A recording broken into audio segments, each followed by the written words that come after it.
Welcome back to AFK Review, guys. I want to talk about Crash Bandicoot 4. It's about time. I'm talking about crazy nostalgia on this one, guys. This game was great through and through. I could feel the love that was put in by the development studio into this game. They really knew how the fans wanted to see the next game come out.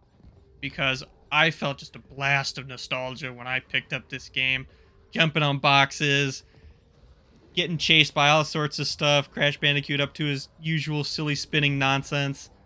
I had been tracking this game and I wanted to play it way sooner, but you know how it is. Epic Games exclusivity deals out the wazoo in nowadays, and you gotta wait a year longer. But hey, it was worth the wait. Because honestly, I feel like Crash Bandicoot 4 really bridged the gap between some of the older classics, like the N.Sane trilogy, and some of the more relatively modern ones like Twin Sanity. If you guys ever remember playing that game, obviously it was part of the moments where Crash as a genre was kind of dying. Not a lot of fan reception of that one was too great, but I remember loving it. So hey, who knows? I feel like a lot of the mechanics in Crash 4 take inspiration from a lot of those games and kind of mix them and jumble them together in some of their best parts. Especially, what reminded me of Twin Sanity was when you get to play as Neo Cortex himself, because that was one of actually the main components of that game. Is you got to switch it up and actually play as the main villain. And actually, one of my favorite parts of Twin Sanity was when you get to play as Crash and Neo Cortex at the same time, where Crash is forcibly dragging Neo Cortex along with him and throwing him around and spinning him around and forcing him to help him out in these different missions. And I think actually, when you're in those missions, Neo Cortex is grabbing onto one of those purple gems that you collect, and Crash is carrying it around with him, and they're like both trying to take it from each other. And that's the spirit of Crash games, honestly. Keep the characters lighthearted and the platforming complex. That's all there is to it. And if you have that, people will love it. And I think that's a good segue into some of the mechanical aspects of this game, because the characters I loved. The platforming I also loved. Big surprise there. It's a Crash game. Starting off with the jumping mechanics, actually, as well as the movement. This one was pretty clean. I didn't really have any issues in terms of floatiness or stiff movements. I thought that they did an amazing job of actually keeping everything very fluid. They added a jumping marker this time around, so you can actually see where your character is going to fall. I think they realized that there might be issues given the kind of strange angle that the camera is at, where if you are not able to see that, and I even with the jumping marker I've had many times, and maybe it's because I haven't played Crash in a long time, but there were a lot of times where I definitely could not tell where my character was going to land, and it definitely ended up me dying a few times. But it's a Crash game, you're supposed to die. And I think that allowed for level design space to really grow, and you can see it because, gosh, the backgrounds of this game and the level design was just fantastic. Every single world, because I mean, you're dimension hopping in this game. It's part of the storyline. Crash basically, or Crash's villains, I should say, are stuck in the end of the universe in terms of time, and they're able to escape with the help of Uka Uka, one of the masks, who's been prevalent in some of the other games. Another villain, one of the counters to Crash's mask that floats around him.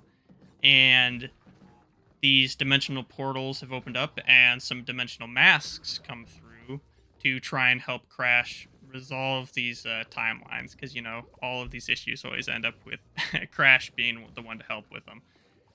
But that type of variety allows the level design to span different time periods, different types of fantasy genres.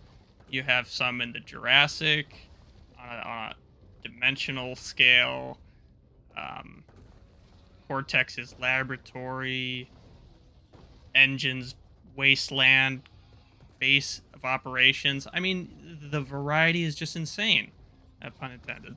But that is something, again, that I think is special about this one. I have not seen the type of fantastic level design like this in a long time. Everything was so vibrant and colorful and really popped. Everything had its own character and aesthetic to each of the different zones. You really can't ignore just how good to look at this game is. It's really, really aesthetically nice. And that is great to see in modern gaming. But what also is great to see in modern gaming is the mechanical variety that they brought to the table on this one. Older Crash Bandicoot games obviously had amazing mechanics. Everybody loves them as platformers. I mean, they had a lot of competition back in the day, and somehow they became one of the forerunners of that type. But this one is unique in that it brings many, many, many different types of mechanics. And while not necessarily all introducing them at once, they are introduced with the dimensional masks.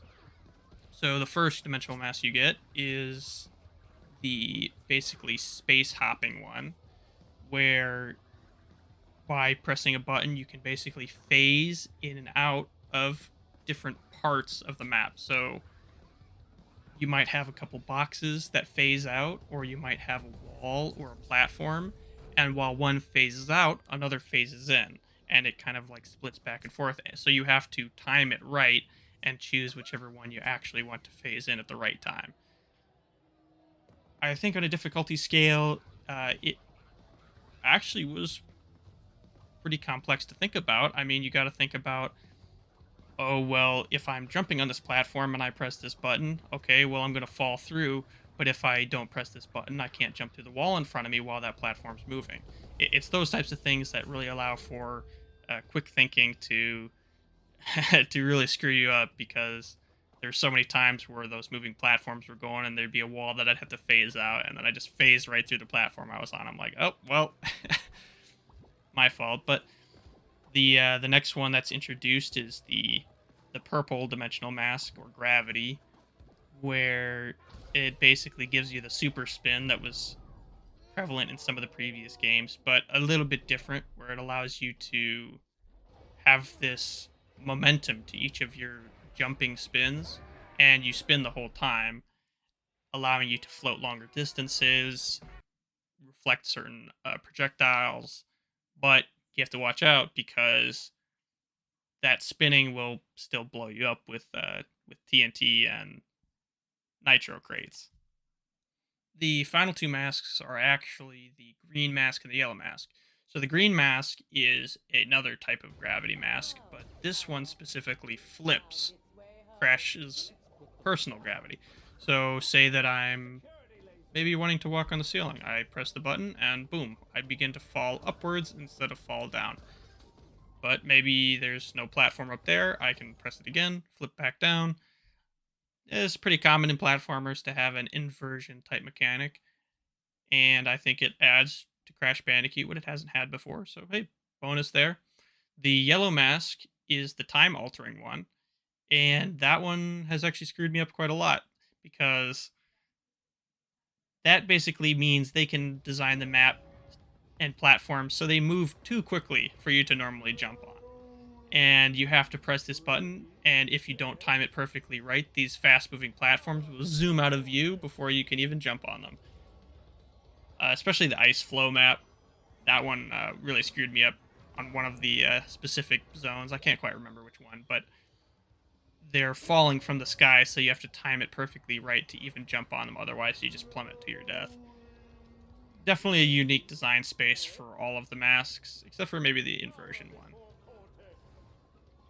And towards the later levels, you can definitely see that they ramp up the difficulty of each of the different masks and the level design requirements for you to understand and comprehend it all at one time. And I think that the difficulty of this game was actually really well done. It's scaled up very nicely. It taught you all the mechanics that you needed to know, taught you all of the intricacies that you might get tripped up on, but it didn't hold its punches towards the end of the game. I had a lot of times where I was dying 20 or more times in some of these levels in the end. And I really like to see that, because a lot of modern games really like to hold your hand when it comes to these types of difficulties. But Crash has always been kind of known for being that type of unrelenting difficulty in some moments, and it's always fun to have that where you just kind of get those slightly rage-inducing moments where you're like, "Oh, I thought I did that, but no, it's on me. It's a skill issue." um, and no doubt you've been watching the boss gameplay in the background if you're not just watching audio on this one, and they were also really fun too. Crash Bandicoot has had some pretty simplistic bosses in its past, but this one was much better at allowing multiple mechanics to take a place within various phases of the boss, especially where you're having to duck, uh, double jump, slow down time, invert. Uh, Much more of that is involved in the boss fights and make for a much bigger spectacle, and I love that too. Everything just came together for me for this game. Loved every minute, and I can't recommend it enough. I'm not going to give it a out of 10 rating because we don't do that. I think that's a dumb way to rate games in modern day because of how complex games have gotten, as well as, not everybody's going to love the same genres and styles. So, um, hey, you know what? I'll say this is a worthy successor to the Crash 4 title. They earned their stripes on this one, and I think Crash has a bright future ahead. I know that Crash Team Battle is the next big title coming out. We're definitely going to be taking a look at that. Maybe not a full review, but definitely going to get a spot at our newsletter or our podcast. Could definitely go check out those in the description. And I hope you guys liked this review. I hope I answered all the questions you guys might have had about Crash 4. If you guys have any more questions, ask them down in the comment section below. Other than that, I hope you guys have a great day and keep playing the games you love, guys. Peace.